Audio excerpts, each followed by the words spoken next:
Hello, my name's Morgan Anderson, and I'm going to be going over just different types of yarns and skeins and sizes of yarn. And I feel like I'm a little qualified to talk about this just because I do have a crochet business and I make my own patterns. And I've also just sold crochet projects that I've made. So it's a little hobby that I really enjoy doing and have made a little bit of money also doing it. And what I want to talk about is just like a really basic part of crocheting, and it's yarn. And even if you don't crochet, you can do this for any type of like yarn hobby. Like you have to know the type of material that you're using and the size in correlation to the tools that you need. So the first thing I wanted to go over would just be the types of yarn.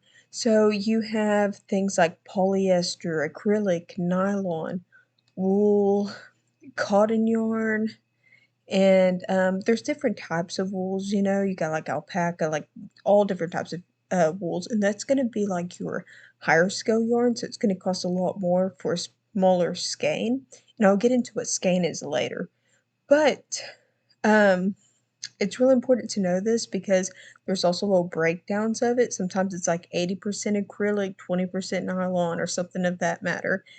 But these things are really important whenever picking out your project because say you want to do socks, you would need to use a nylon blend or something with nylon because it's really stretchy. If you were using something that needed to be like for heat or you don't want it to like burn like through the yarn, you'd use something like cotton. And cotton is typically a little bit more cheaper. And then you got acrylic. Acrylic can be used for all different types of things. There's different types of acrylic. You got low pill acrylic, so it doesn't get the little fuzzies at the end. And that can be used for other projects too. So that's also really important to know about that stuff. And then you got polyester. Polyester can be used for blankets, any type of things. Usually a little bit more warmer. Um, and you can also use polyester for like animals, like stuffed animal things. Sometimes with polyester, they'll do like the silky velvety out of that. And then the next thing you would need to know is your size of yarn. So they have like 1 up to 7. 7's going to be your super bulky, big yarn that you see people make those like really crazy blankets whenever they use hand knit instead of using the tools. Um, and then your smallest is gonna be, like, really fine things like doolies, and that's really important to know because if you get a really big thing and you're trying to, knit it up or crochet it up with something really small, it's not gonna work out that well.